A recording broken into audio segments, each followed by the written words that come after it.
নমস্কার, the Bong story টেলারে আপনাদের সকলকে স্বাগত জানাই। আজকের গল্প শেষ পূর্ণিমার প্রেম। নদীর ধারে ছোট্ট একটি গ্রাম। গ্রামের শেষ প্রান্তে দাঁড়িয়েছিল একটি পুরনো ছোট্ট দোতলা বাড়ি। বাড়িটির নাম ছিল সম্পূর্ণা, কিন্তু গ্রামের মানুষ জানতো এটি শুধু একটি বাড়ির নাম নয়, এটি ছিল এক অভিশপ্ত আত্মার নাম। প্রতি পূর্ণিমার রাতে ঠিক রাত 2টোর সময় বাড়ির ভেতর থেকে ভেসে আসতো কথাকলির সুর। তারপর শোনা যেত নুপুরের ঝংকার, যেন কেউ অন্ধকারের মধ্যে একা একা নৃত্য করছে। এই ভয়ঙ্কর গল্পের কারণেই গ্রামের কেউ কখনোই সেই বাড়ির কাছে যেত না। একদিন শহর থেকে এলো এক যুবক, তার নাম রাজীব। পুরনো বাড়ি আর ইতিহাসের প্রতি তার ছিল অদ্ভুত আকর্ষণ। সে ঠিক করলো বাড়িটি কিনবে এবং এক রাত সেখানে কাটিয়ে দেখবে। সন্ধ্যায় কেয়ারটেকার খাবার নিয়ে এলো। বাবু, খাবারটা টেবিলে রাইখা গেলাম। আজ আমি থাকতে পারবো না। কেন কাকা? আজ পূর্ণিমা, রাত 2টার পর এই বাড়িতে কেউ থাকেনি। আপনি কি সত্যিই ভূতে বিশ্বাস করেন? বিশ্বাস না করে উপায় নেই বাবা, যা দেখছি তা কোনোদিন বলতে পারবো না। তাই? তা কি দেখলেন মশাই? দেখিনি, কিন্তু শুনেছি প্রতি পূর্ণিমায় সেই নুপুরের শব্দ, সেই কান্না, সেই সুর, যা আমি কোনোদিন বলতে পারবো না। এই বলে রামু কাকা দ্রুত চলে গেলেন।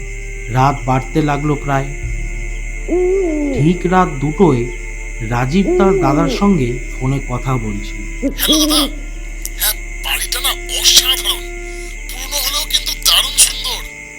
হঠাৎ ফোনের স্ক্রিন নিভে গেল, কল কেটে গেল, ফোন সম্পূর্ণ বন্ধ হয়ে গেল।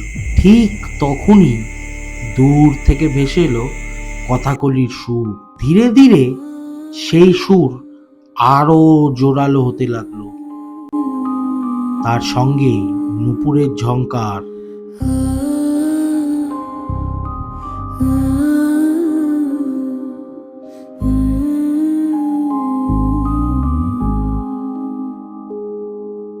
চাঁদের আলো ঝরে পড়ে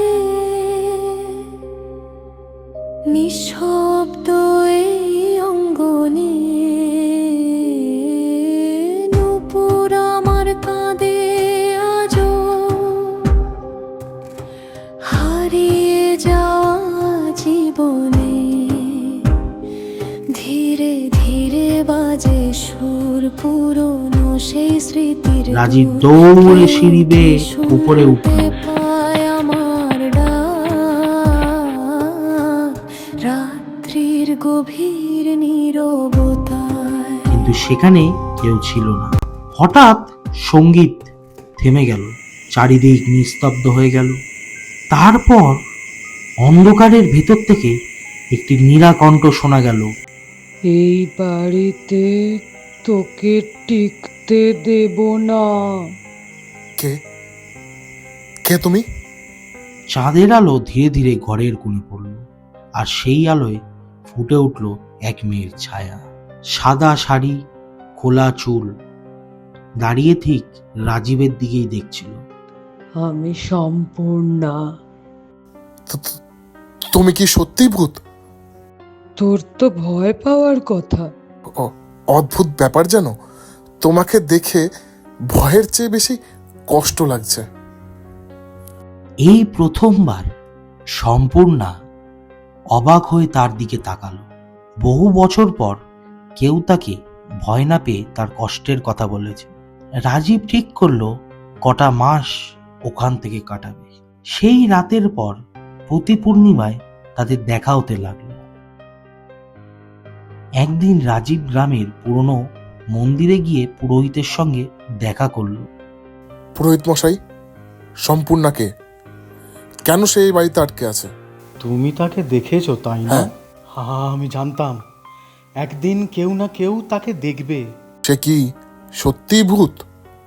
ভূত নয় বাবা, এক অসহায় আত্মা। আমি তার গল্পটা জানতে চাই। বহু বছর আগে সম্পূর্ণা এই গ্রামের সেরা নৃত্যশিল্পী ছিল। কথাকলি আর শাস্ত্রীয় নৃত্য ছিল তার জীবন। কিন্তু সম্পত্তির লোভে কিছু মানুষ তাকে হত্যা করে। তার দেহ বাড়ির পেছনের মাটিতে চাপা দিয়ে দেওয়া হয়। তাহলে সে এখনো মুক্তি পায়নি কেন? না, তার শেষকৃত্য সম্পন্ন হয়নি, তাই তার আত্মা এখনো অপেক্ষা করছে। আর যদি আমি তাকে মুক্তি দিই? তাহলে সে চলে যাবে। রাজীব পুরোহিতের কথা শুনে চুপ করে গেল। আমি তোমার চোখে সব দেখতে পাচ্ছি বাবা, তুমি তাকে ভালোবেসে ফেলেছো। হয়তো। তাহলে মনে রেখো, সত্যিকারের ভালোবাসা মুক্তি দিতে শেখায়। সেই রাতে রাজীব আবার সম্পূর্ণার কাছে গেল। আজ তুমি খুব চুপচাপ। আমি সব জেনে গেছি। তাহলে তুমিও চলে যাবে? না, কেন? কারণ আমি তোমাকে ছেড়ে যেতে পারবো না। রাজীব, যদি আমি মানুষ হতাম? তাহলে আমি তোমাকে কখনো একা থাকতে দিতাম না। তুমি জানো আমাদের ভবিষ্যৎ নেই। ভালোবাসা কি সবসময় ভবিষ্যতের জন্য হয়? সম্পূর্ণার চোখ ভিজে উঠল। সেই প্রথম সে নিজের অনুভূতির কথা স্বীকার করলো। আমি তোমাকে ভালোবেসে ফেলেছি রাজীব। আমিও। পূর্ণিমার রাত ঘনিয়ে এলো। রাজীব পুরোহিতের সাহায্যে বাড়ির পেছনের মাটি খুঁড়তে শুরু করলো। অনেক খোঁজার পর সম্পূর্ণার কঙ্কাল খুঁজে পাওয়া গেল। পুরোহিত সমস্ত ধর্মীয় নিয়ম মেনে তার শেষকৃত্যের আয়োজন করলেন। চাঁদ তখন আকাশের মাঝখানে। হঠাৎ চারপাশে জোনাকির আলো ছড়িয়ে পড়ল, আর তাদের মাঝে দাঁড়িয়েছিল সম্পূর্ণা। আজ তাকে আগের চেয়ে অনেক বেশি সুন্দরী লাগছিল। তার মুখে ছিল শান্তি।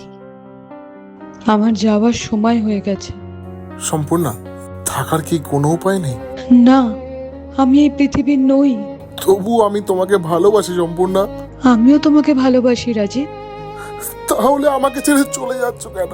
কারণ কিছু ভালোবাসা পাওয়ার জন্য নয়, মনে রাখার জন্য জন্মায়। রাজীবের চোখ ভিজে উঠল। আমাদের কি অন্য কোনো জন্মে দেখা হবে? সেই জন্মে আমি ভূত হব না।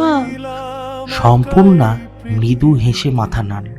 ধীরে ধীরে তার শরীর চাঁদের আলোয় মিলিয়ে যেতে লাগলো। শেষ মুহূর্তে সে হাত বাড়ালো। রাজীবও হাত বাড়ালো, কিন্তু তাদের হাত স্পর্শ করল না। মাঝখানে ছিল জীবন আর মৃত্যুর দূরত্ব। পরের জন্মে দেখা হবে। এরপর সে অসংখ্য জোনাকির আলো হয়ে আকাশে মিলিয়ে গেল। সেই রাতের পর আর কখনো কথাকলির সুর শোনা যায়নি, আর শোনা যায়নি নুপুরের শব্দ। কিন্তু গ্রামের মানুষ আজও বলে, পূর্ণিমার রাতে সম্পূর্ণ বাড়ির বারান্দায় একজন মানুষকে বসে থাকতে দেখা যায়। সে চাঁদের দিকে তাকিয়ে থাকে, হয়তো কখনো অপেক্ষা করে এক অসমাপ্ত ভালোবাসার জন্য। হয়তো সেটাই রাজীব। তো এই ছিল আজকের গল্প। আপনাদের যদি গল্পটি ভালো লেগে থাকে, লাইক করবেন এবং কমেন্ট সেকশনে জানাবেন আপনাদের কিরম ধরনের গল্প পছন্দ আর এই গল্পটি কেমন লাগলো। আর ফলো আর সাবস্ক্রাইব করতে কিন্তু ভুলবেন না দ্য বং স্টোরি টেলারকে। অশেষ ধন্যবাদ। পরবর্তী ভিডিও আপনাদের সকলের সাথে আবার দেখা হচ্ছে।